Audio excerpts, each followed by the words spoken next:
Bonjour, je suis Paul Menant, cofondateur de Design Club, un collectif international 100% design et research. Grâce à la force du nombre, on accélère les projets de nos clients et la carrière de nos membres. Je t'encourage à nous découvrir sur notre site designclub.global. Aujourd'hui, j'ai le plaisir d'animer le podcast Head of Design, un podcast qui met en lumière ces personnalités inspirantes qui définissent les tendances du design.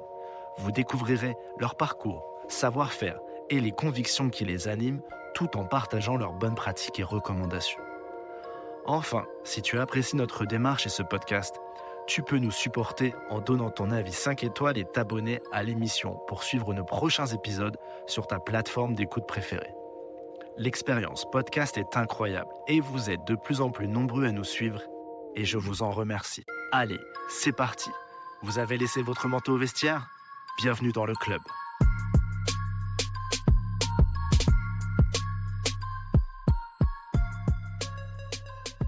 Aujourd'hui, nous recevons Jean-Baptiste Kaloya, Head of Product Design chez BPI France et le nouvel invité de ce podcast. Je te remercie chaleureusement d'avoir répondu positivement à mon invitation. Jean-Baptiste, bonjour. Salut Paul, merci de me recevoir. Eh bien, je t'en prie, c'est un vrai plaisir de discuter avec toi de ton parcours, de la BPI France, qui est une entreprise que j'ai bien connue par le passé, dans mon passé de commercial. Et donc, ça va être sympa justement de voir l'évolution du design et de cette entreprise qui est assez unique.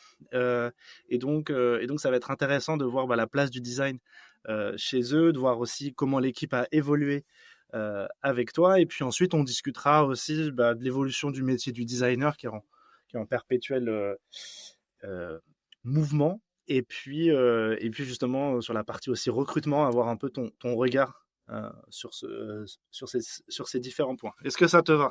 Ça me convient parfaitement. Il y a énormément de choses à dire. Je pense qu'ils sont assez intéressantes. Donc, allons-y.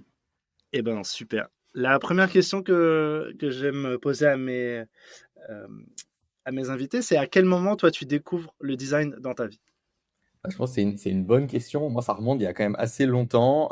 Donc, pour un brève intro, donc, avant moi, BPI France, ça fait globalement une dizaine d'années que je suis dans le design avec des rôles de contributeurs individuels et du coup de leadership. Alors, on va aussi beaucoup parler justement aussi de la transition, je pense, d'IC à leader également plus tard là, dans le podcast. Mais donc, pas mal du coup de secteurs. Donc, avant la banque et les fintech, il y a eu du e-commerce, de la mode, du monde de l'art, du retail, donc pas mal de choses.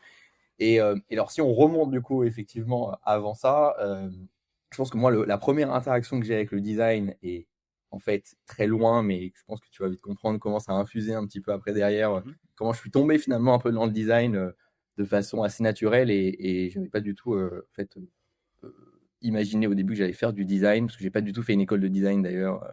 Soit dit en passant. Je pense que moi, je dirais que c'est quand, tu vois, j'ai à peu près 10 ans où je me dis, en fait, je suis très intéressé par la tech au global. Et donc, je monte des ordinateurs, donc je monte mon premier PC. Et c'est assez marrant parce qu'à partir de là, pas mal de proches, du coup, je récupère des pièces, etc. Donc, c'est un peu cette idée de créer des objets ou de créer des choses, du coup, qui fonctionnent. Donc, finalement, c'est loin du design digital, mais paradoxalement, c'est quand même pas si éloigné que ça intrinsèquement. Et donc, je commence à faire ça. D'ailleurs, pour la petite histoire, après, on ne peut pas dire que c'est un projet entrepreneurial, mais je récupère en fait pas mal de pièces, etc.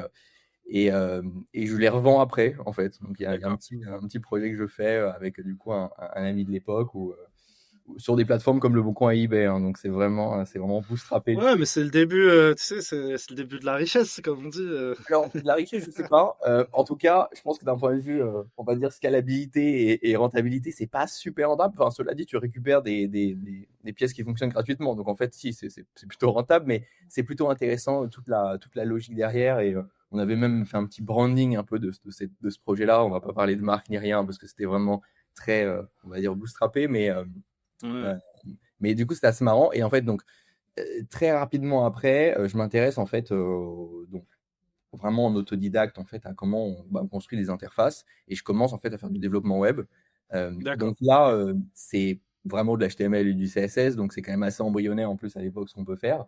Mais donc très rapidement, tu touches à des interfaces et tu touches à comment tu construis des interfaces. Et donc vraiment par vraiment en autodidacte, je commence à me renseigner finalement, c'est quoi l'UI, c'est quoi l'UX. D'accord. Beaucoup de livres, de discussions sur des forums, de choses du coup que je découvre un petit peu en ligne. Et donc je monte des premiers sites web et en fait assez naturellement, on vient me contacter pour faire donc à l'époque on parlait vraiment de web design, hein, je fais des portfolios pour des indépendants, pas mal du coup au début dans le monde de l'art, en fait des photographes, ou donc des choses assez simples. Et donc là, effectivement, Ok. on parle pas, enfin à l'époque, il n'y a même pas vraiment de distinction entre le design et le développement, hein, c'est de bout en bout. C'est-à-dire que je réalise du coup des sites web.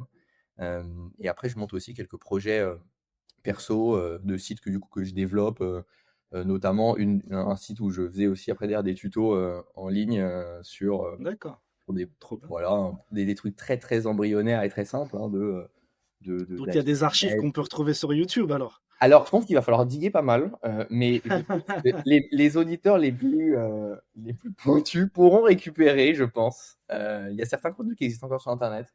C'est très ancien, mais je pense qu'il y a encore quelque Bon. chose qui reste. Ah mais super et donc aussi une relation parce que tu me parles de photographie tout de suite d'art etc. Donc une relation quand même à j'allais dire au beau ou à l'art et à l'artiste et à l'artistique déjà assez enfin c'est déjà quelque chose qui te touche.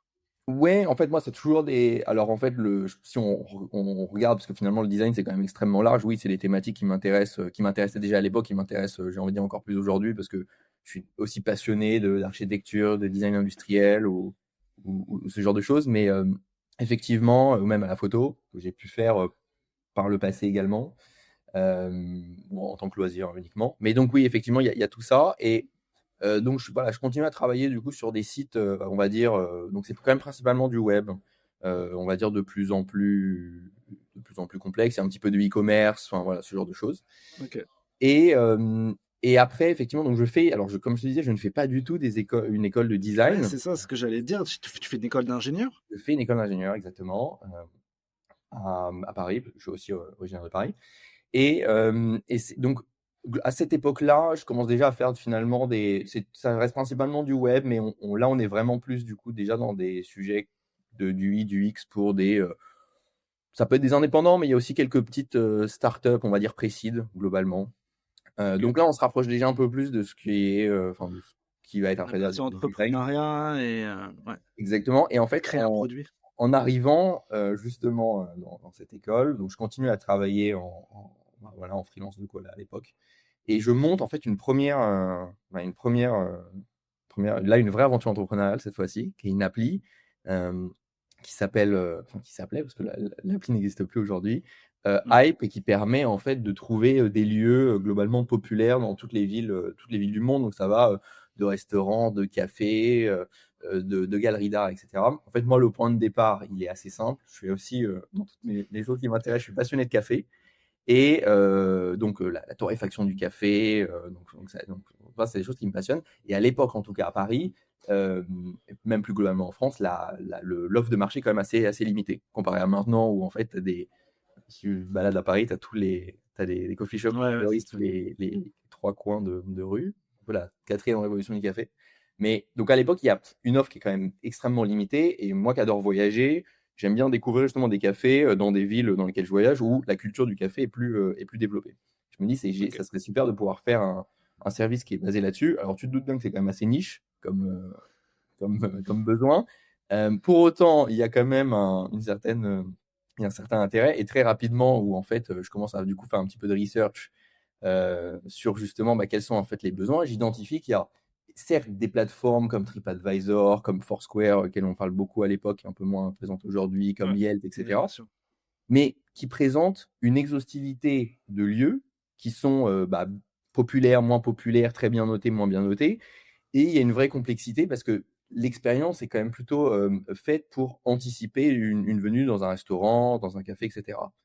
Donc, tu as toute une complexité qui est toujours aujourd'hui avec des filtres, etc. Tu n'as pas du tout un Ouais. usage qui est dans l'instant. Mais en fait, je détecte qu'il y a un vrai besoin quand tu es dehors et que tu veux aller prendre un café, que tu veux aller dans un resto sympa et tu veux surtout aller, quand tu ne connais pas une ville, aller dans les lieux qui sont jugés populaires ou que fréquentent les locaux.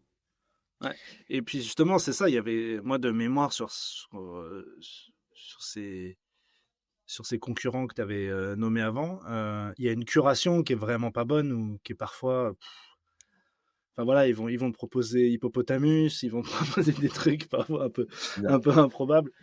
Euh, ouais, ok, je vois très bien, je vois très bien l'idée. Et en effet, bah, on a tous, enfin je sais pas si on a tous, mais en tout cas moi je l'ai, ma Google Map avec tous mes points d'intérêt et tous les points que je vais chercher et essayer de diguer justement sur Insta ou dans les blogs, euh, dans les blogs culinaires, parce que bon, je suis plutôt un épicurien dans l'âme.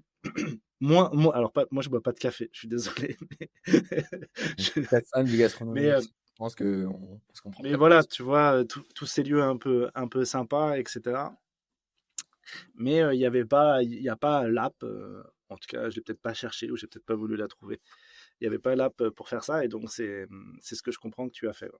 Exactement. Et en fait, donc et même en fait dans le process donc je crée du coup cette application et en fait bon après c'est une histoire en soi donc je vais synthétiser mais il y a évidemment pas mal de choses qui se passent. Ce qui est très intéressant aussi dans la façon de la concevoir, c'est que donc déjà je n'ai jamais fait de mobile à l'époque et donc je construis donc il y a toute cette partie effectivement de comprendre vraiment quel était le besoin, donc il y a toute cette partie vraiment de research assez embryonnaire à l'époque avec un peu les moyens du bord Ouais. des guérillas tests que j'ai fait dans la rue, par exemple.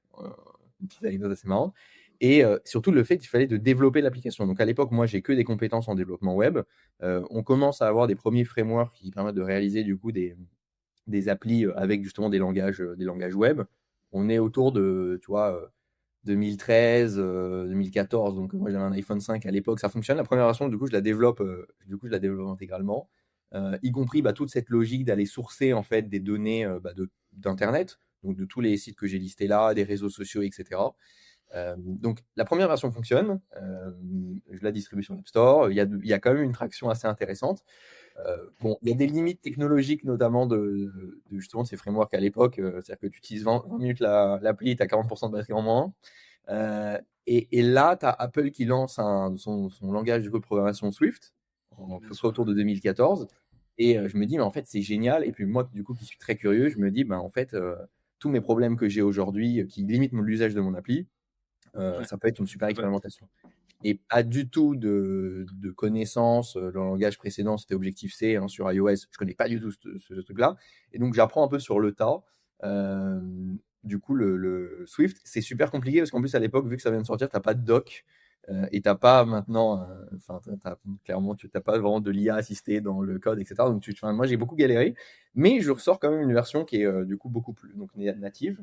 Euh, Ouais, et mais ce c'est en qui galérant, j'allais dire, c'est en galérant aussi qu'on comprend un peu les concepts du code. Et, euh, et ça, c'est peut-être même ce qu'il y a de plus, ça, ce qui a le plus de valeur après, je trouve. Complètement. Et pour moi, tu vois, le rapport au design, il est clé là-dedans. Enfin, tu vois, mon problématique, j'avais ça comme problème. Et du coup, bah, une des solutions que j'ai trouvées, en tout cas à l'époque, c'était du coup d'apprendre ce langage, mais appliqué donc à mon besoin. Et donc voilà, l'appli bah, scale pas mal. À une époque, il y avait, je pense, à peu près 30 000 utilisateurs actifs, globalement, Ah, quand sur même. l'app. Moi, ma définition d'utilisateur actif, c'était plus de 4 activations par semaine, ce qui, pour ce genre de use case, est pas mal Quand parce que même. tu n'y vas Ouais. pas tous les jours. Enfin, je veux dire, c'est assez timeboxé quand même comme besoin. Ouais, j'avoue, même j'allais dire, même jusqu'à deux, trois fois par mois, ce serait déjà super. Hein. Il y avait dans les itérations après des features un peu plus qui, en tout cas, s'approchaient de ce que pouvaient faire certains réseaux sociaux. Donc, tu pouvais sauvegarder du coup des lieux, les envoyer à des amis, etc. Ça permettait aussi de générer du contenu, enfin de collecter du contenu généré par des utilisateurs, type des photos, ce genre de choses. Bon, à partir de ce moment-là, il y a effectivement, je commence à travailler avec bah, des amis ou des gens que je connais, enfin, des connaissances de connaissances, notamment des tech, hein, parce que là, au bout d'un moment, il faut quand même un peu muscler son jeu et être un peu plus Ouais, sérieux. ouais. Et c'est là où, en fait, ma première interaction avec BPI France a lieu. Et donc, je contacte BPI France pour voir, moi qui connais BPI France de nom, en me disant, mais c'est une banque publique, je ne sais pas exactement ce qu'elle fait, elle veut aider une start-up innovante. Et bah, la suite s'arrête là parce qu'en fait, ça ne donne rien. Donc voilà, Ouais. c'est juste pour l'anecdote. Je ne savais pas du tout. Et en fait, j'étais resté sur ce. Donc c'est une mauvaise compréhension de ce que faisait BPI France et je me dis bon bah en fait ça n'a rien donné et d'ailleurs à la fin de ça je ne comprends pas du tout comment BPI France ce que fait BPI France et comment BPI France peut m'aider. Euh, qui du coup raccrochera ça à une autre histoire un peu plus tard, Ouais. des années ensuite. Euh, donc je continue du coup à faire ça. En parallèle, du coup, je travaille effectivement pour là, pour le coup, des plus grosses scale-up. Là, vraiment sur du design, donc en parallèle du coup de Hype, qui en fait, mine de rien, est une très bonne carte de visite parce que en fait, les gens peuvent me contacter. Et j'ai travaillé pour pas mal de startups justement sur des applis mobiles dans le sport notamment, qui m'ont trouvé justement Ok. via Hype. Donc, c'était assez intéressant. Et ensuite, donc, à la fin de mes études, je pars du coup à San Francisco. Et là, en fait, c'est un hasard un peu où je commence à travailler notamment avec des agences sur place. Normalement, je vais pas vraiment pour rester très longtemps. Donc là, sur vraiment des sujets de product design avec. Ouais, parce que c'est pas simple d'aller habiter aux États-Unis, la carte verte, etc. Trouver un job. Je pense que Chaud. c'est plus simple à l'époque que C'était. maintenant. Ouais. Ok. Voilà, je pense que le contexte économique et surtout politique a quand même pas mal bougé. Mais en tout cas, non, effectivement, et au début, j'y vais pas vraiment pour rester forcément longtemps. Au final, en fait, il y a pas mal de missions. Enfin, ce qui est super intéressant à l'époque, c'est que tu es vraiment, déjà d'un point de vue économique, en fait, bah, l'argent vraiment coule à flot. Euh, C'était évidemment encore plus le cas avant, mais tu es très très loin bah, de tout ce qui a pu arriver là sur les 3 4 dernières années. Et donc, en fait, c'est quand même un peu. C'est assez génial de vivre ça parce que tu peux Ouais, c'est un travailler peu la pour. ruée vers l'or, tout le monde. Tu as des levées qui sont très, très rapides et très élevées. Tu peux travailler pour, euh, pour des acteurs soit complètement inconnus qui peuvent potentiellement disparaître 3 semaines après, ou déjà des acteurs déjà établis. Et finalement, du coup, créer des nouvelles collaborations se fait très, très rapidement. Donc, je travaille là avec cette agence Timelapse sur pas mal de petits de projets. Ça donne lieu ensuite à des collaborations avec des acteurs un petit peu plus gros. Il y a eu avec Stanford là, sur une plateforme de e-learning par exemple. Et donc pas mal de donc c'est hyper dynamique, c'est super intéressant. Je continue d'ailleurs aussi à développer Hype là-bas à San Francisco.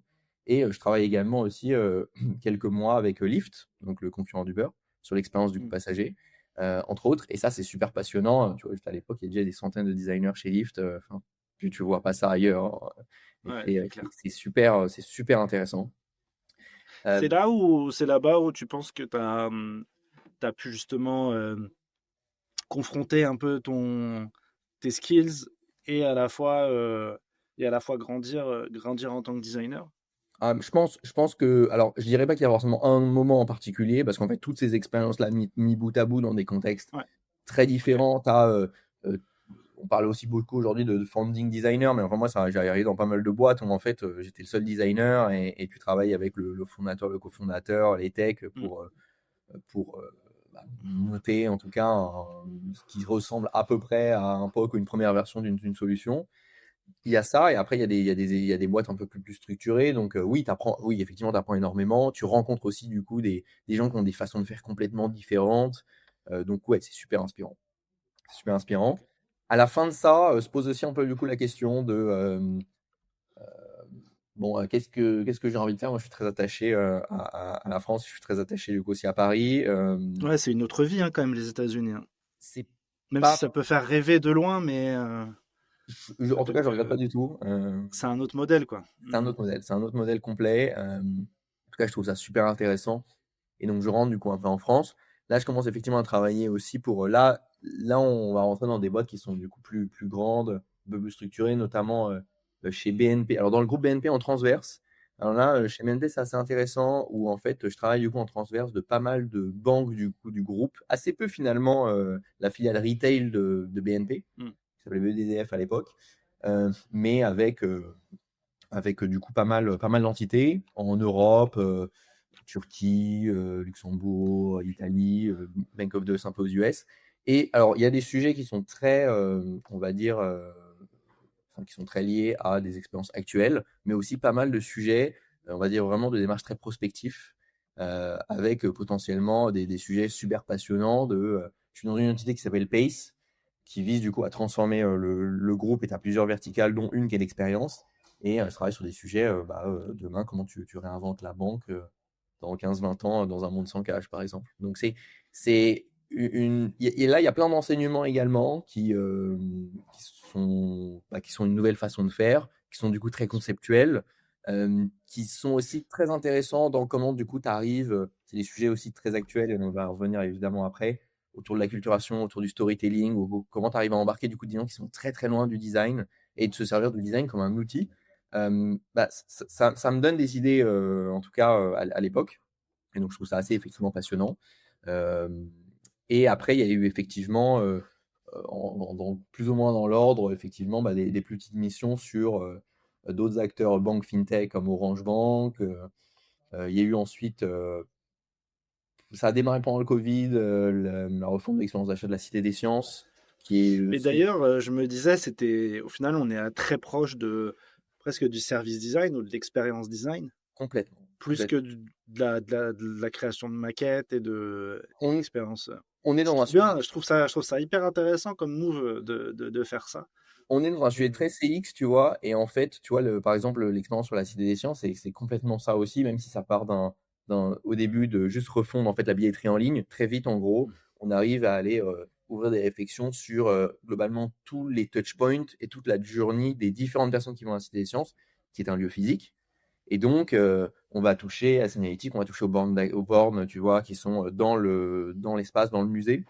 Et donc, ça, plus effectivement le parallèle notamment chez BNP, euh, ouvre en fait des perspectives super intéressantes, et moi qui me passionne, où en fait le design d'expérience notamment ne se cantonne pas que à du digital et à des interfaces quelles qu'elles soient, hein, que ce soit du mobile, du web, de l'embarqué, mais vraiment à globalement un parcours de bout en bout qui mélange l'expérience physique aussi. Mais ça, je trouve que c'est vrai que c'est assez fou parce que moi, je suis rentré dans le design justement par la toute petite fenêtre en fait du digital. Mais en fait, dès que tu commences à juste ouvrir un peu tes chakras, tu te dis, mais en fait, il y en a partout, il peut y en avoir partout, de toutes les formes du design.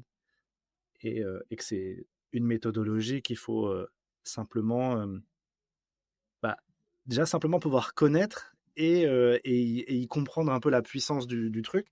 Et dès qu'on y touche un peu et qu'on comprend ce qu'on peut faire avec certains outils comme un design sprint, bah, rapidement on peut vite tomber amoureux, comme moi, pour le coup. Ouais, complètement, moi je suis complètement d'accord. Et après, c'est comment tu arrives à effectivement te servir de toutes ces approches pour faire évidemment enfin, pour projet, pour amener plus Et d'impact, etc. On va en parler après, je pense.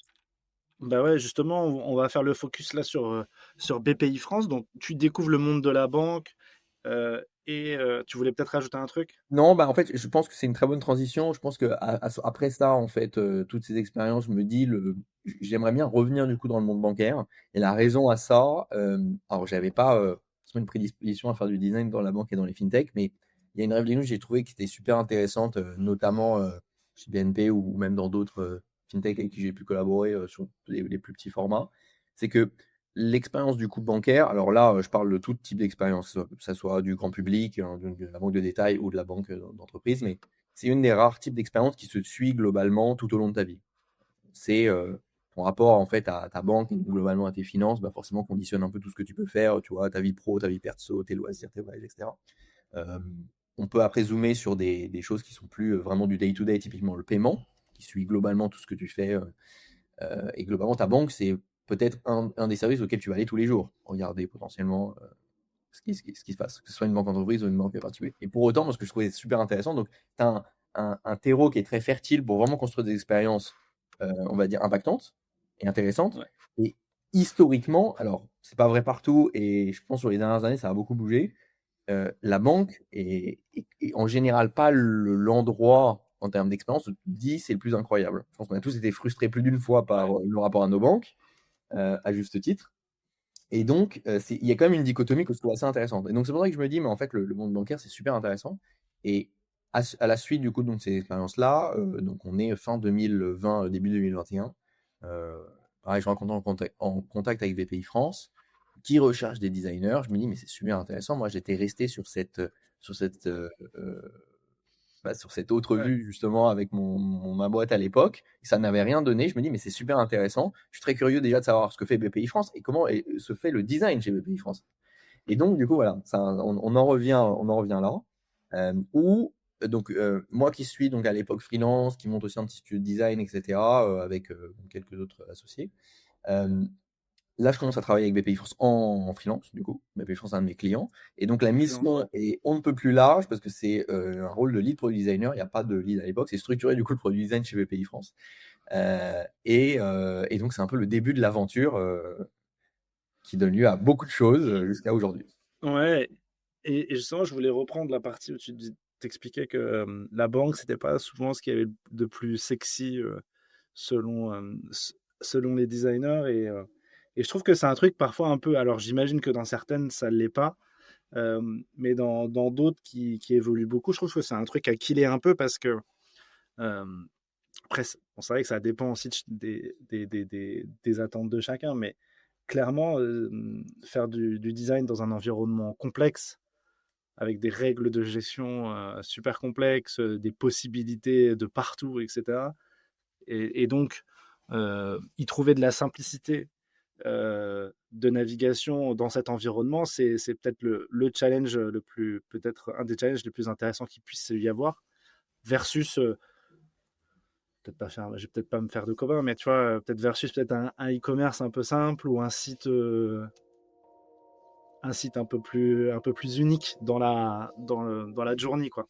Une ponctuation pour t'informer que Design Club peut t'accompagner dans le recrutement de ton équipe design ou research. Nous saurons te trouver la perle rare en freelance ou en CDI. Enfin, si tu galères à mettre en place une recherche utilisateur multi-pays, sache que grâce à nos user researchers locaux qualifiés et un peu partout dans le monde, on saura le faire en quelques jours. Tu peux en savoir plus sur notre site designclub.global. Merci de ton attention et bonne écoute. Je suis complètement d'accord. Je pense que, bon, après, c'est d'autres, on va dire, problématiques. Moi qui ai fait faire aussi un peu de médias ou du e-commerce, c'est d'autres challenges. Moi qui Ouais. c'est à titre très personnel, me plaisent moins. Et je pense que c'est en fait un terrain de jeu qui est génial parce que, alors la banque, mais même plus globalement tous les secteurs qui sont très réglementés. Tu vois, la santé, les télécoms, t'as énormément de contraintes. Et on va en reparler du coup effectivement aussi après de comment justement le design s'intègre aussi et travaille avec des parties prenantes qui en fait existent vraiment que dans des secteurs réglementés, aux équipes juridiques, aux équipes de la conformité par exemple, ce genre de choses. Donc oui, quand tu es un designer, tu essayes de résoudre globalement un puzzle auquel tu connais pas vraiment la forme à la fin, mais a fortiori du coup dans la banque, oui, tu as encore plus de contraintes, on va dire, que dans d'autres évidemment, dans d'autres écosystèmes. Donc oui, et tu as énormément de choses à faire. Et là, globalement, ce que je découvre donc, chez BPI France, donc peut-être même avant, je peux peut-être introduire aussi très rapidement ce que fait BPI France, parce que je trouve que c'est une des questions qu'on me pose le plus. C'est, en gros, qu'est-ce que c'est vraiment BPI France en deux phrases? Parce que tout le monde a une image un peu galvaudée. Est-ce que on est une banque publique? Est-ce qu'on fait que donner de l'argent à des startups? Est-ce qu'on est rentable? Enfin bon, il y a plein de questions qui remontent assez souvent. Et du coup, là-dessus, tu vois. Je veux bien justement, si tu veux nous faire un petit focus. Très rapide. Ouais, vas-y. Donc déjà, en fait, ce qui est intéressant, alors, c'est un peu un peu la blague parce que personne n'arrive à écrire que BPI France correctement et moi, je suis un peu la police du nom BPI France. C'est pas la BPI, c'est pas la BPI France, c'est BPI France. C'est écrit avec un B majuscule et tout attaché. Et d'ailleurs, c'est assez contre-intuitif parce que personne n'écrit France avec un F minuscule. Mais donc, c'est ça. C'est vraiment B majuscule, P-I-F-R-A-N-C-E. Et donc, le P et le I sont pas majuscules? non. D'accord, ok. Voilà. Je pense que C'est public d'investissement. l'histoire en fait derrière. En fait, c'est assez marrant parce que l'histoire elle est assez peu connue. C'est qu'en fait, donc avant c'était la BPI, la Banque publique d'investissement, et il y a une autre banque dans un pays en Europe qui s'appelle BPI, et il y a eu une action en justice, et donc on a dû se rebrander, c'est devenu BPI France. Voilà. D'accord, ok. Voilà, donc c'est ça l'histoire. Et donc, et du coup, je trouve effectivement c'est une anecdote assez cocasse. Mais donc globalement, donc nous, ce qu'on est, en fait, on est donc une banque, on est un peu un ovni parce qu'on est un acteur donc parapublic. On travaille avec l'ensemble de l'écosystème. Donc on travaille avec l'État, on travaille avec les régions, on travaille avec les banques, on travaille avec les fonds d'investissement, les investisseurs. Et nous, en fait, ce qu'on fait, si on va vraiment le résumer à la plus simple essence, c'est on accompagne des entrepreneurs. Donc On aide les entrepreneurs selon tout le cycle de vie de leur boîte. Ça va des créateurs de boîtes, donc des très jeunes entrepreneurs, jusqu'à des entreprises qui sont structurées, qui vont à l'international. Donc, on a cet objectif justement d'aider, on est une banque, donc on aide les entreprises à grandir, c'est vraiment ça, hein, ce qu'on fait dans tout notre ADN, c'est cette idée d'amener, de casser la solitude de l'entrepreneur, de faire en sorte qu'il y ait plus d'entrepreneurs en France et de développer le tissu entrepreneurial français. Avec donc des solutions de financement, parce qu'encore une fois, on est une banque, on a plus de 300 solutions qui vont des prêts à de la garantie, des avances remboursables, donc ça peut être des prêts tout à fait classiques ou des subventions, donc de l'argent qu'on te donne, mais et également, on est moins connu pour ça, on a également tout un ensemble de solutions qui ne sont pas financiers, qui sont par exemple du coaching, du mentoring, des missions de conseil. Et donc, on aime bien nous se comparer un peu à une boîte à outils des entrepreneurs. Je trouve que ça résume vraiment bien ce qu'on est. Un peu cette solution 360, on est un peu des coachs pour entrepreneurs, avec naturellement le financement comme levier, mais qui n'est pas le seul levier qu'on a. Et ce qui est assez intéressant, c'est que quand on se demande, mais est-ce que BPI France, c'est un peu, en termes de chiffres, de quoi on parle aussi, tu vois, là, nos chiffres sont, sur 2024 ont été publiés il n'y a pas longtemps. C'est 60 milliards d'euros qui est injecté dans l'économie française, par exemple, maintenant. Et on a, tu vois, là-dedans, on a 5 milliards qui est justement juste sur l'innovation, donc notamment des startups. Ouais, pour les entreprises innovantes, mais il faut arriver avec des innovations. Évidemment, c'est le but, c'est le but derrière d'aider l'innovation. Et après, on a, nous, des grands chantiers sur les 4-5 prochaines années, notamment autour de l'industrie, du climat, de l'IA notamment. Et tu vois, juste sur l'industrie, c'est 39 milliards d'euros qu'on va mettre dans les 5 prochaines années. Ouais, c'est impressionnant. Et BPI France gagne de l'argent. Même si c'est pas son objectif de base, normalement, c'est pas son objectif. Mais en tout cas, il y a toujours un petit peu plus pour avoir un bas de laine, j'imagine, pour les durs moments. Oui, et puis même, en fait, mais surtout aussi pour se développer et pour développer notre activité. Là, le résultat net de 2024 est autour d'1 milliard d'euros à peu près, donc c'est quand même pas. Ouais, c'est fou. Et donc, justement, raconte-nous un petit peu.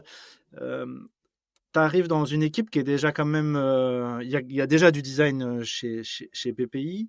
Alors, quelle est la situation et où est-ce que tu les emmènes après? Exactement, c'est super intéressant. Peut-être ce que je peux dire avant de parler vraiment du design, ce qui est intéressant, c'est que BPI France n'est pas du tout une boîte tech.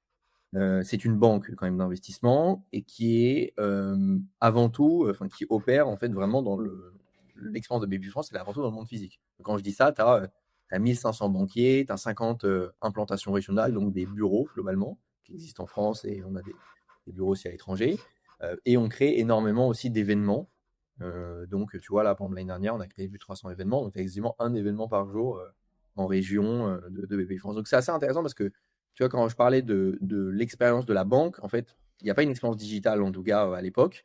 Et on n'a pas ça dans notre ADN. Pour autant, on a une ADN très expérientielle, quand même. Mais qui se matérialise, du coup, plutôt en physique. À l'époque, donc, quand je regarde BPI France, là, en 2021, il y a 4 designers. Et globalement, c'est des designers qui sont.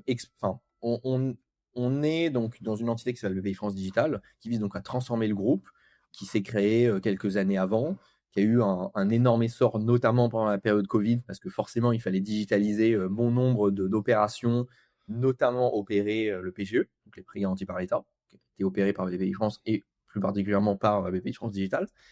Et donc, on vise en fait avec justement ce plan de transformation digitale qui est quand même assez commun dans pas mal de grands groupes qui se digitalisent et qui entament une transfo digitale.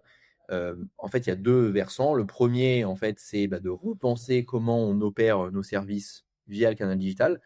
Et c'est là où c'est important du coup de noter la subtilité, c'est que c'est pas de digitaliser tout ce que va faire BPI France. C'est imaginer comment le digital peut s'encapsuler dans une expérience plus globale pour à la fois en fait gagner en efficacité pour notamment nos opérations internes, nos banquiers, mais aussi proposer un meilleur service accessible tout le temps et plus simple pour les entrepreneurs.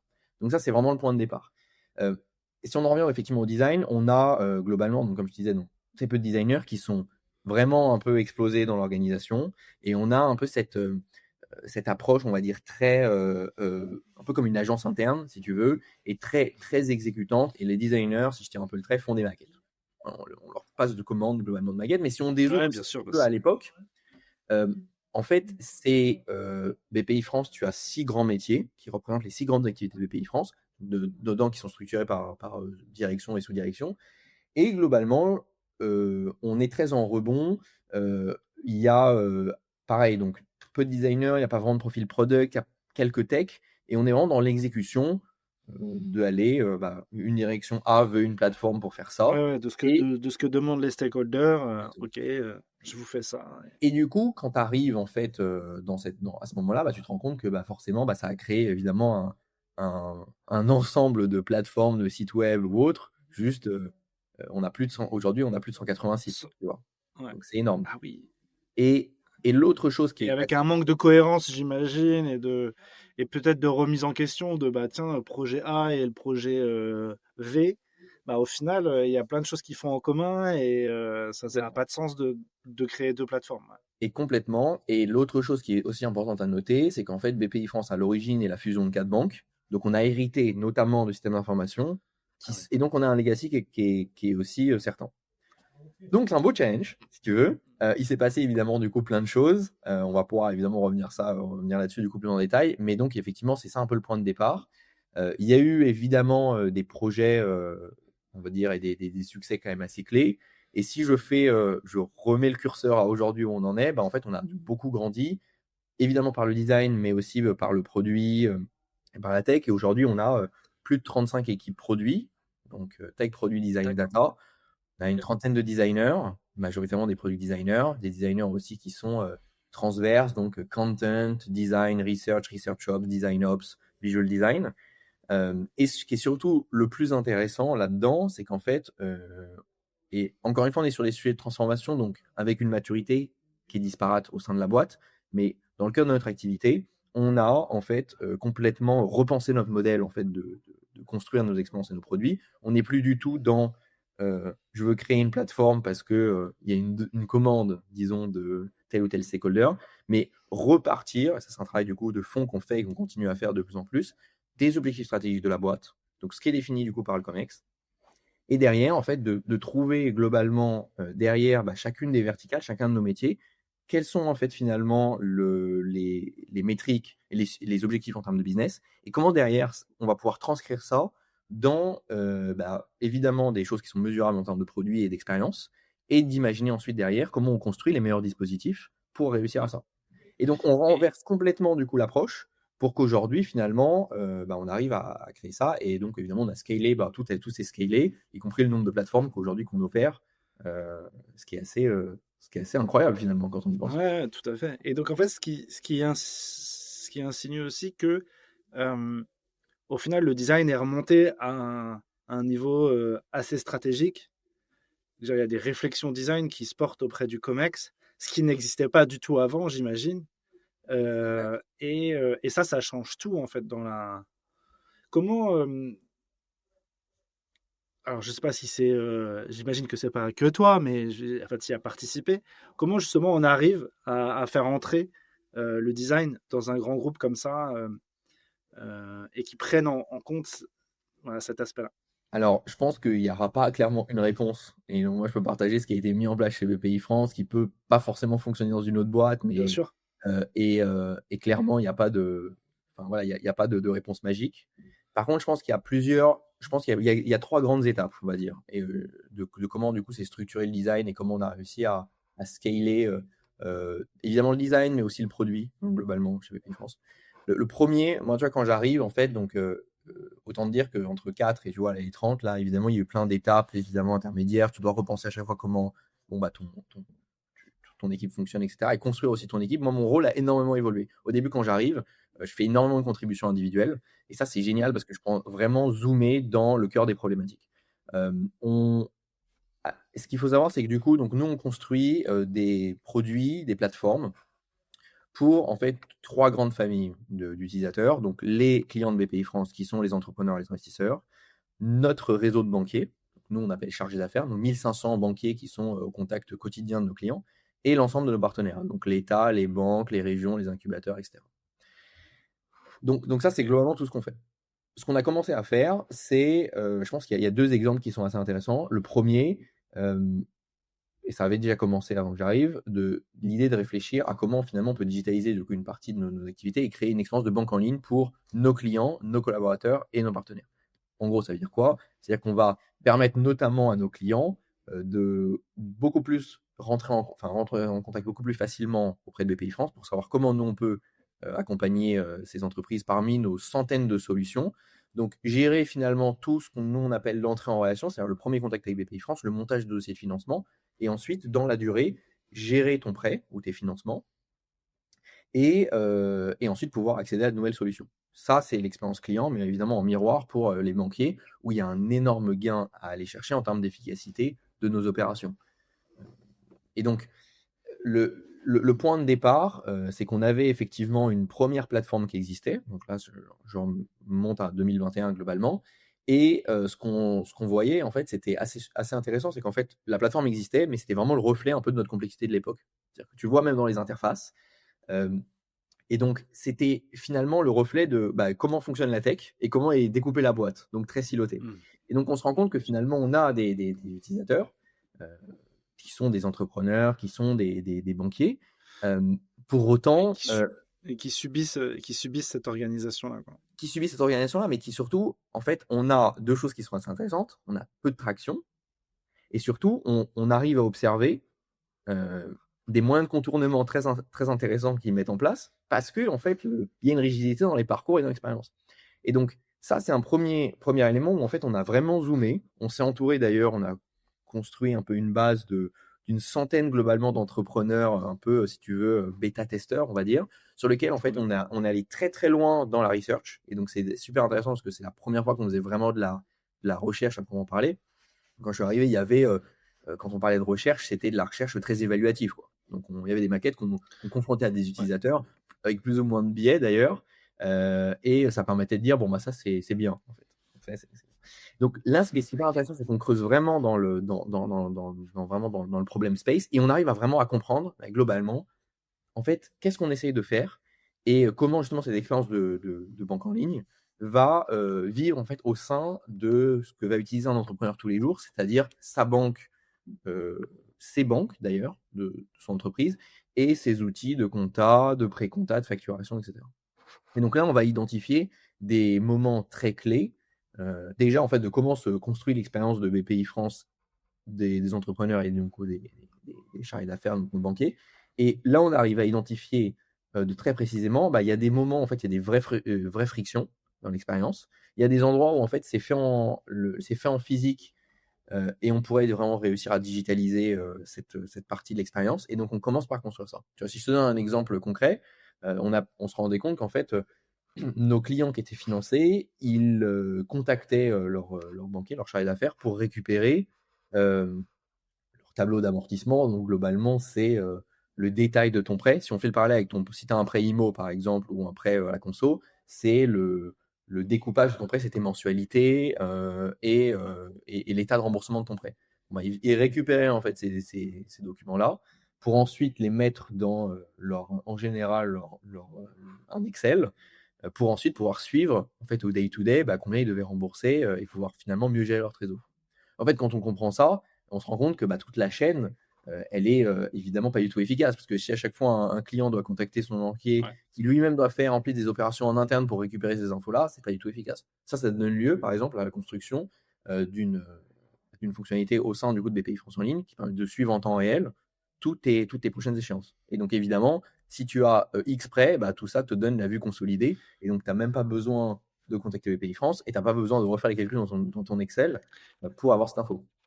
Et ça, vous avez réussi à, après, avoir un peu le ROI de ce type d'app, de nouvelles features? Je pense qu'à l'échelle de l'expérience qu'on crée, on est de plus en plus, on arrive à, on va dire, mieux déterminer du coup le succès de ce qu'on lance. Je pense ça doit être fou en vrai. Parce que le temps, t'imagines le temps gagné? On arrive, en tout cas, effectivement, on arrive à le faire. Il y a pas mal de... alors ça peut être effectivement sur le lancement de nouvelles features, mais ça peut être aussi parfois sur des optimisations, en fait, aussi de parcours ou d'étapes sur lesquelles, en fait, on identifie des choses, on les optimise et on arrive à montrer l'impact. Tu vois, je te donne un autre exemple qui est super parlant et qui montre bien aussi, du coup, aussi comment le design peut avoir de l'impact.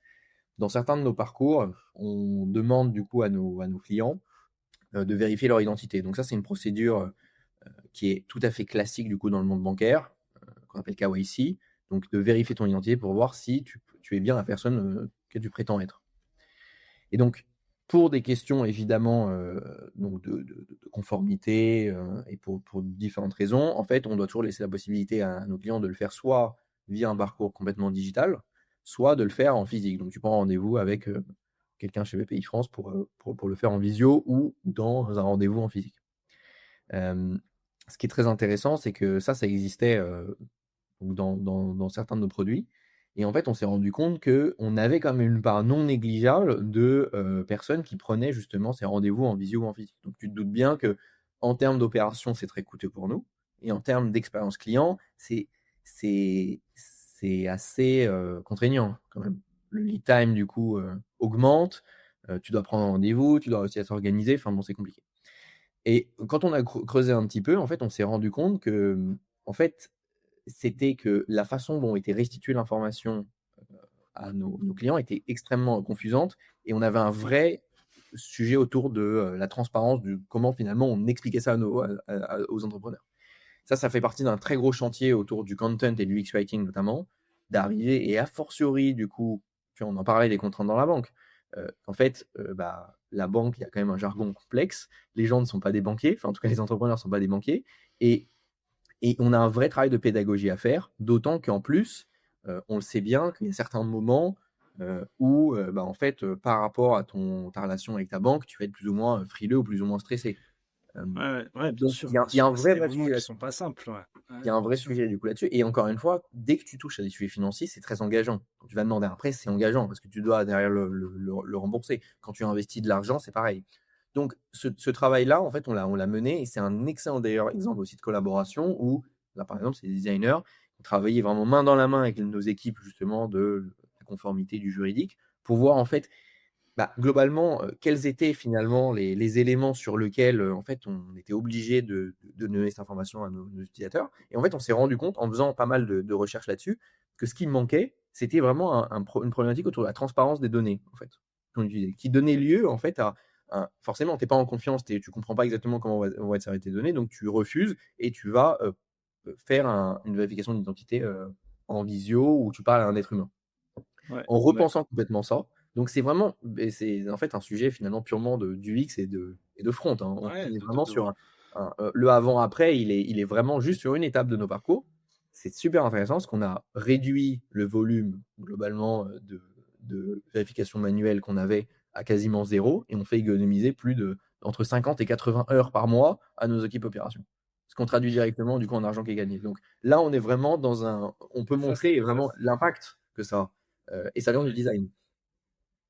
et ça, ça vaut, j'allais dire, 1000 storytelling face à un comex ou des choses comme ça, quand on leur explique qu'on arrive à faire économiser des heures de travail ou que ces heures-là soient réorientées vers d'autres sujets beaucoup plus à valeur ajoutée où on a besoin d'humains pour le faire, ben, c'est idéal.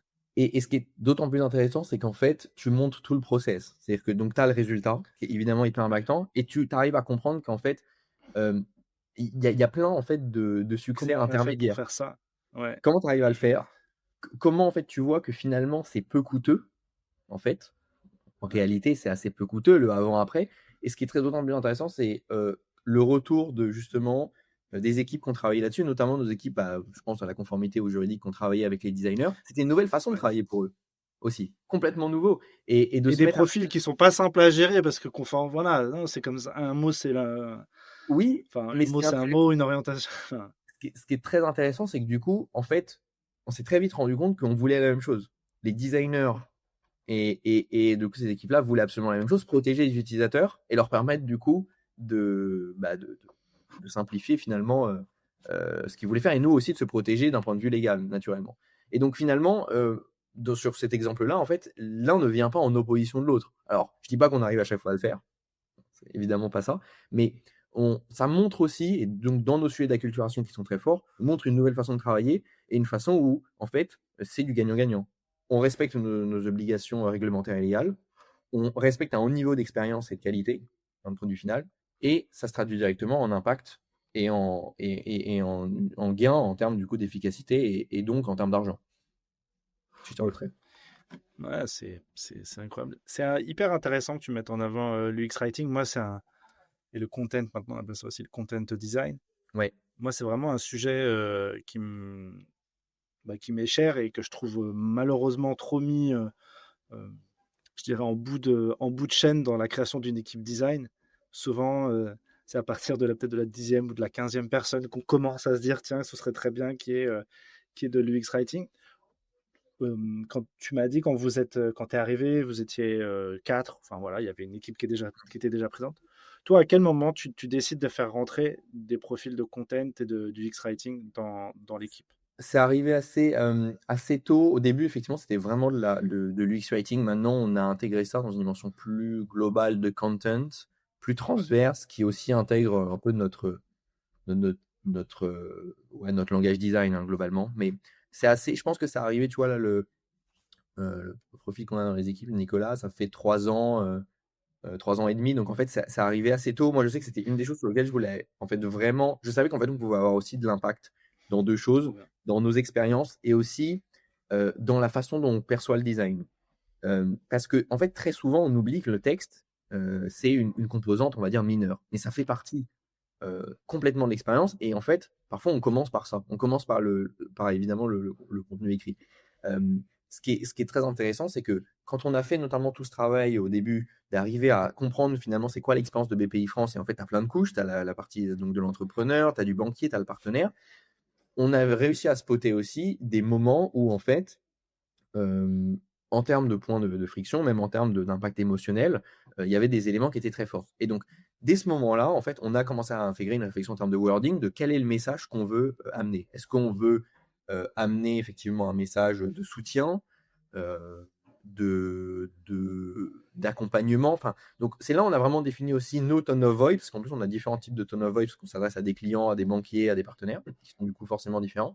Et moi ça me semblait d'autant plus intéressant, c'est que en fait le point de départ, ça c'est évidemment une chose que j'ai fait vraiment en arrivant, c'est étudier vraiment comment fonctionne finalement BPI France, pas dans le digital. C'est quoi l'ADN de BPI France?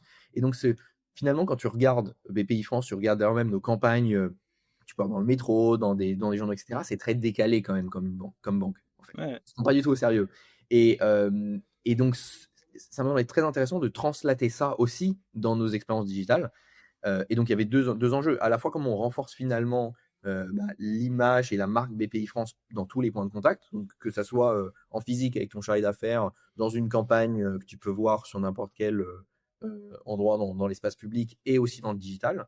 Et il y avait un vrai sujet autour, on savait, de la transparence et d'arriver à amener de la pédagogie, ce qu'on fait au quotidien avec des entrepreneurs, mais aussi du coup dans nos parcours digitaux, et d'expliquer certaines notions au lieu de dire que tu dois valider ton KYC, ce qui est quand même un mot un peu barbare. On peut juste te dire qu'il faut que tu valides ton identité et on t'explique pourquoi il faut le faire, par exemple. Et donc, ça nous a permis effectivement de définir ces éléments-là.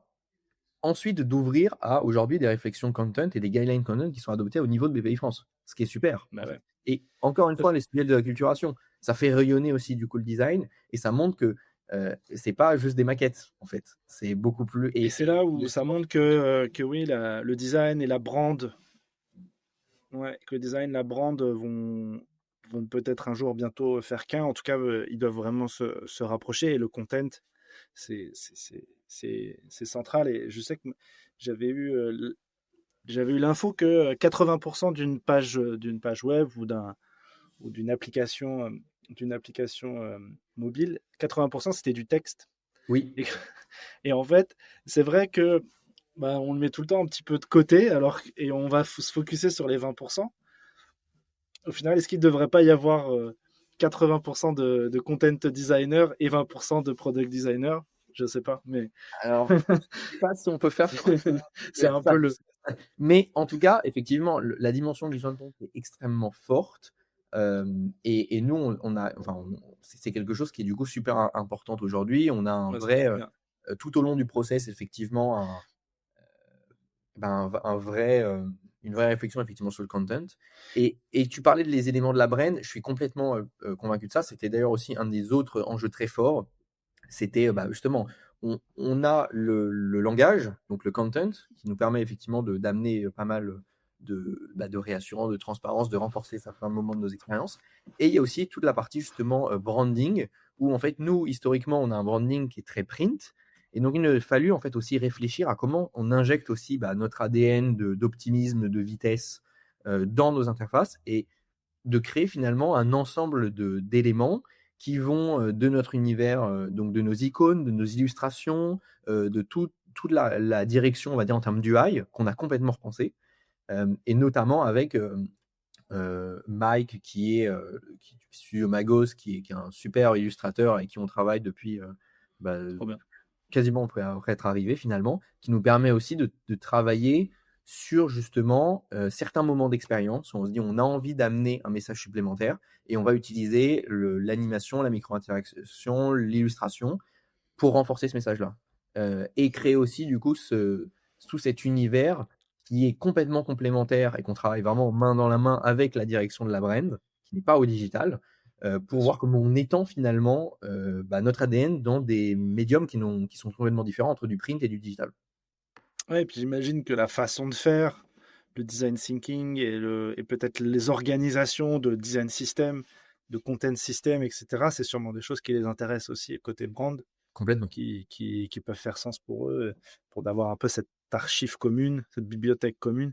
Euh, c'est super intéressant et justement, tu me disais que l'équipe a évolué entre le moment où tu es arrivé et aujourd'hui. Vous êtes 25, c'est ça, hein? Un peu plus de 25, ouais, tout à fait. Ouais.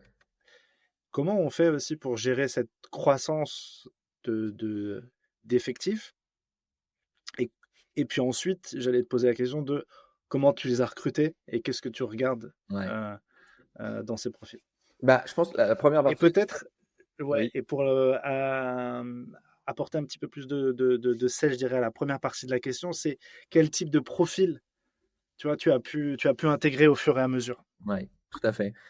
Je pense que, du coup, comme je te disais, en fait, il y a eu évidemment une première partie, donc vraiment contribution individuelle, zoomer dans les problèmes, comprendre en profondeur les problèmes, et du coup, en fait, de là, identifier après derrière quels allaient être les profils à aller chercher, les compétences à aller chercher pour créer une équipe qui est aujourd'hui finalement très pluridisciplinaire au sein du design, avec en plus des niveaux de seniorité différents et puis des personnalités très différentes qui créent une super hétérogénéité.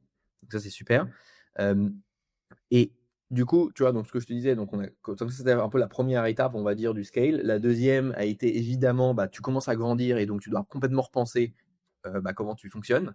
Là, il y a évidemment un énorme sujet autour des opérations, toute la partie transverse aussi, et de faire aussi en sorte que tu as de plus en plus de designers et donc comment tu ne réinventes pas la roue à chaque fois, mais tu capitalises sur de la connaissance commune, des façons de faire communes. Et là, je pense l'étape dans laquelle maintenant on va continuer de toute façon à grandir, c'est aussi effectivement faire en sorte que on connecte davantage les points. Encore une fois, on a des designers qui sont donc majoritairement des produits designers qui sont intégrés dans les équipes, donc squad ou équipe produit, on appelle ça comme on veut, avec le produit, le design, la tech et la data. Et donc, voilà, comment on arrive à faire en sorte que on ait quand même une consolidation de cette équipe design avec des rituels, avec de la prise de hauteur sur ce qu'on fait. Donc ça, c'est évidemment évidemment un gros challenge qu'on a. Et peut-être du coup, le dernier point que je peux rajouter avant vraiment de passer à la partie comment on va aller chercher les profils, qu'est-ce que je vais regarder, comment on trouve un peu cette fin équilibre entre toutes ces compétences.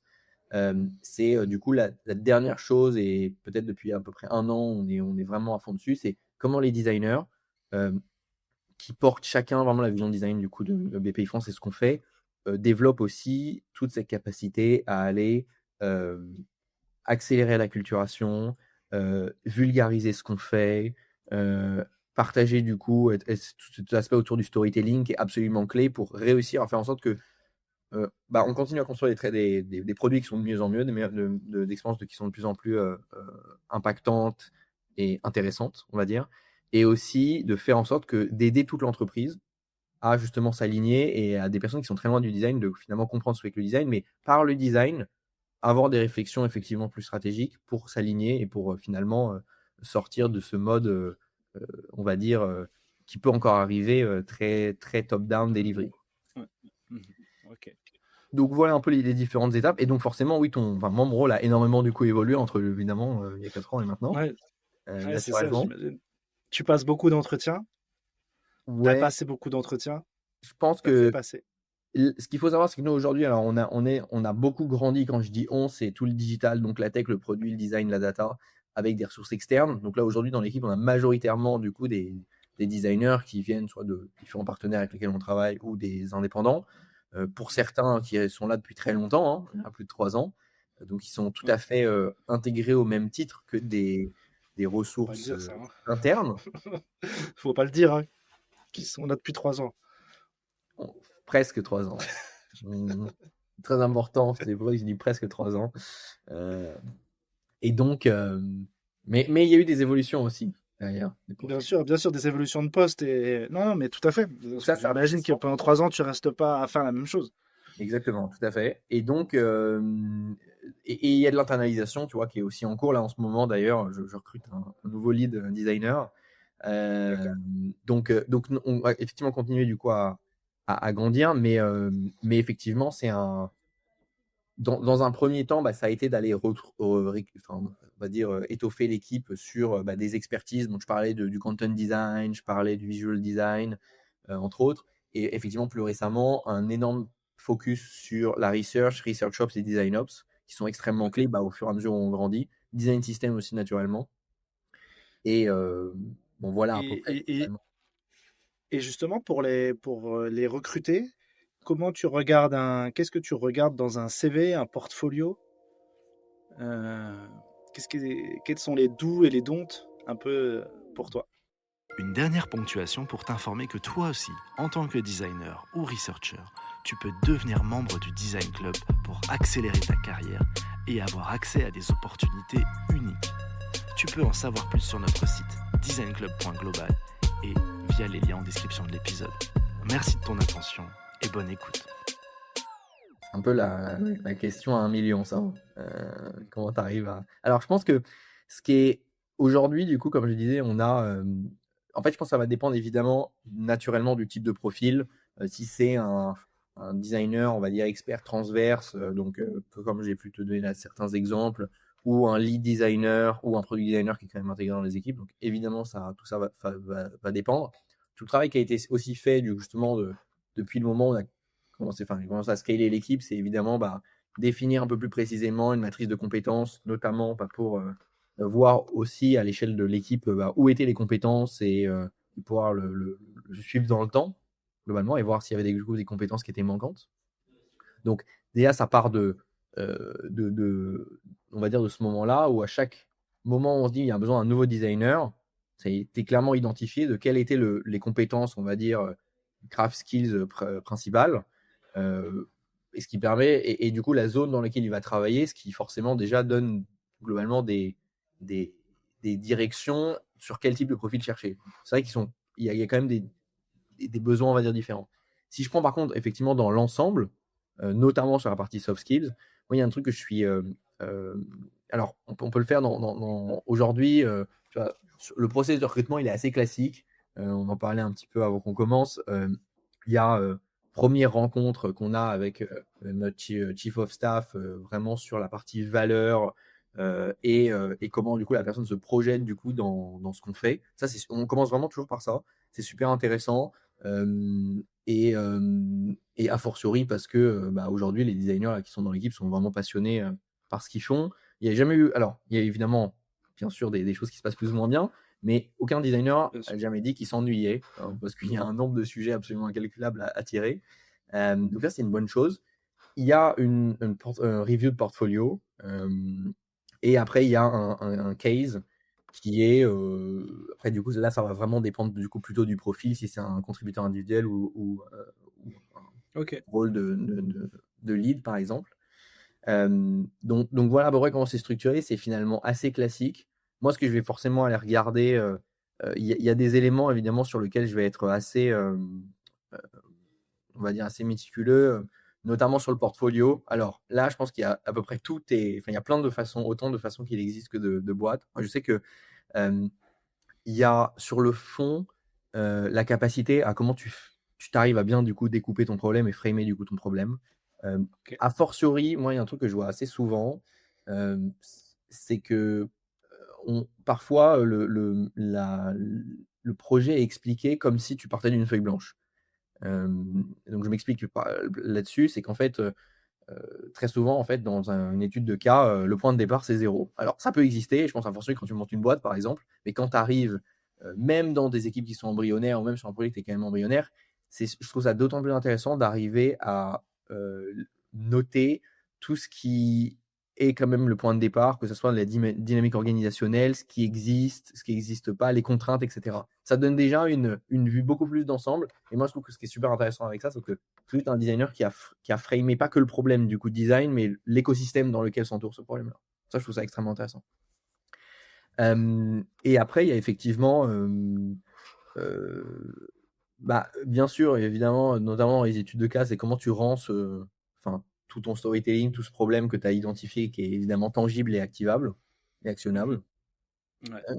Il n'y a pas évidemment de bonne ou de mauvaise façon de faire. Moi, ça veut que des case studies où tu as plein de livrables, de journey ou de persona, je me projette moins, on va dire. Ok. Je préfère qu'il y ait moins de choses, Ok. mais qu'en Intéressant. fait, c'est peut-être un élément qui est mis en avant euh, et qui est suffisamment bien contextualisé.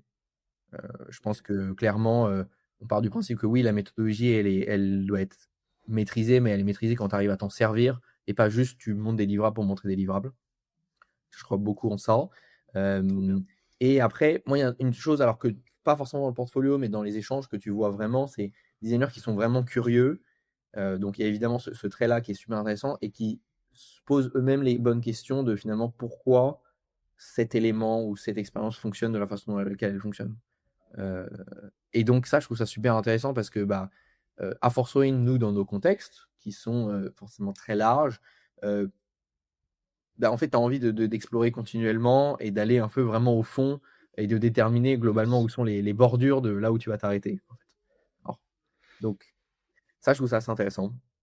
Ok. Et Ok. ça c'est plutôt sur le fond. Et effectivement, sur la forme, potentiellement, alors là, je sais, il y a plusieurs écoles là-dessus. Moi, je l'assume complètement. Je trouve que le fait que le rendu visuel de ton portfolio, c'est évidemment super important. Et il y a parfois plein de détails qui en disent très long, hein, tu vois, les typos, l'équilibre globalement de comment le contenu t'est, disons, distribué ou affiché, quel que soit le support du portfolio, hein, que ça puisse être un deck, ça peut être un PDF, ça peut être un site web. Et quand je dis ça, c'est pas que forcément sur des profils qui sont des designers qui ont une composante de visual design ou du UI design. Hein. Moi, j'ai vu des portfolios de researchers qui, d'un point de vue visuel, sont assez impressionnants, en fait. Et ça, justement, ça rejoint bien ce que je disais par rapport à la mise en avant peut-être d'un insight ou d'un apprentissage ou d'un verbatim. Euh, et du coup, je trouve que c'est du coup assez cohérent et ça en dit assez long sur la façon de travailler, le fait d'être rigoureux, d'être méticuleux, etc. Ok. Super intéressant. Et ben merci Jean-Baptiste. On arrive sur la fin de l'échange. C'était hyper intéressant. Plein plein de choses activables et surtout un retour d'expérience sur, sur l'arrivée chez BPI et de comment on arrive à peut-être faire prendre conscience de la portée du design à un COMEX et à toute une entreprise. Et en tout cas, le Rex sur la partie content, ça avait vraiment du sens. Donc, merci beaucoup.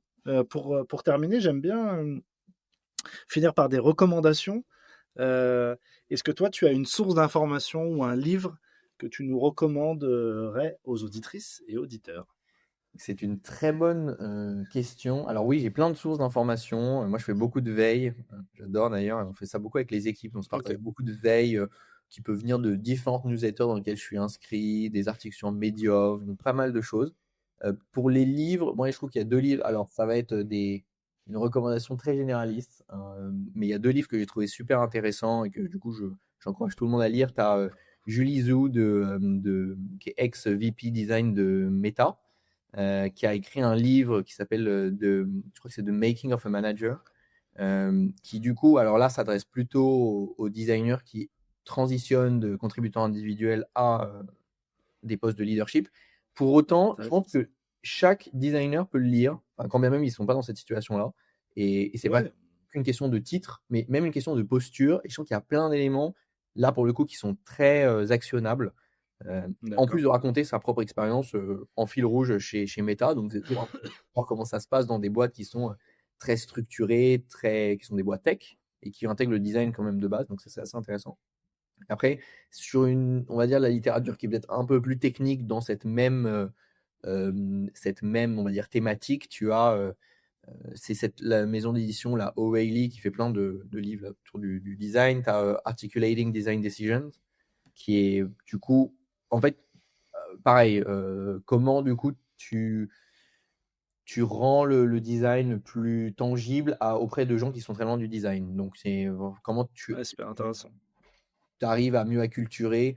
Et pareil, il y a plein d'éléments. Alors là, pour le coup, ça se lit peut-être un peu plus. Enfin, c'est moins fluide à lire, on va dire. Mais par contre, il y a des exemples qui sont je trouve, bien choisis. Et encore une fois, qui s'adressent vraiment à tout designer qui souhaite progresser. Parce que ça, c'est des vrais sujets. Ça, c'est toujours des grosses problématiques. Et pour que le design soit compris et que le rôle du designer soit pris au sérieux et dans toutes ses compétences, et pas uniquement dans le fait de proposer des maquettes. Parfait. Peut-être une autre. Enfin, est-ce que... Vas-y. Je te coupe, mais il y a une autre. Alors, tu sais, je parle de newsletter, d'articles sur Medium.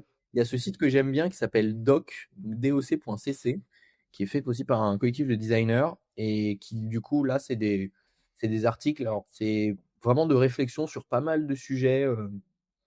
C'est très large sur le design. Et au-delà du fait, d'ailleurs, que d'un point de vue aussi purement des assets et du visuel, d'ailleurs, est plutôt assez quali. Les contenus, en tout cas, sont super intéressants, plutôt pour prendre de la hauteur, cette fois-ci. Et je trouve... Enfin, moi, j'aime beaucoup leur contenu, en tout cas.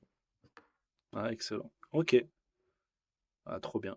Je connaissais pas. Je découvre à l'instant. Trop bien. Bah, j'espère que d'autres personnes les connaissent pas, comme ça, découvriront. Comme ça, moi, je vous donne des livres qui sont connus et des ressources qui sont un peu moins connues. Ça, il y en aura pour tout le monde.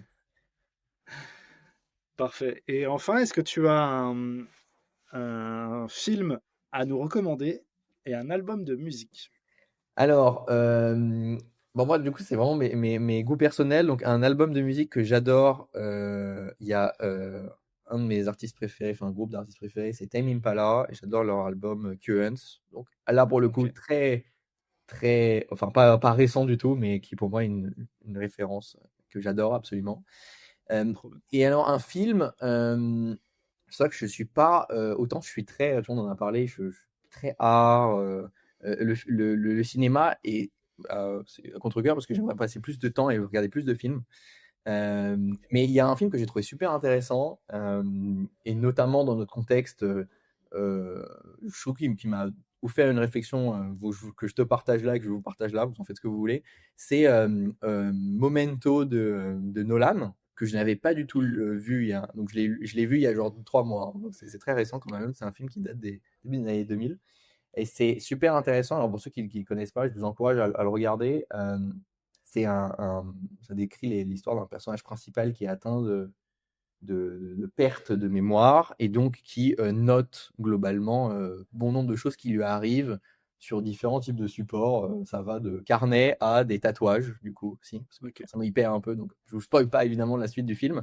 Et je trouve que ça a une réflexion assez intéressante avec 2 choses. C'est tout notre rapport aussi à la mémoire, que ça soit ce qu'on fait notamment, où on a ce réflexe maintenant de plus en plus à prendre des choses dans notre photo, dans notre photothèque, là. Ou évidemment, même plus globalement, le rapport évidemment à des sujets comme l'IA et donc comment on gère la connaissance. voilà un peu la réflexion que ça m'a que ça donné t'a... Ouais. dans le film. Vous ferez votre propre avis sur le film en tant que tel et ce que je viens de dire. Peut-être que ça résonnera pas. Ok. À chaud. Bon, et ben super. Merci beaucoup Jean-Baptiste, c'était un plaisir de t'avoir dans le podcast Head of Design. Et puis écoute, on te souhaite le meilleur pour la suite, pour BPI, encore plein de beaux projets. Et puis on continue de se suivre sur les réseaux et pourquoi pas un jour en physique. Mais avec grand plaisir. Merci beaucoup, Paul.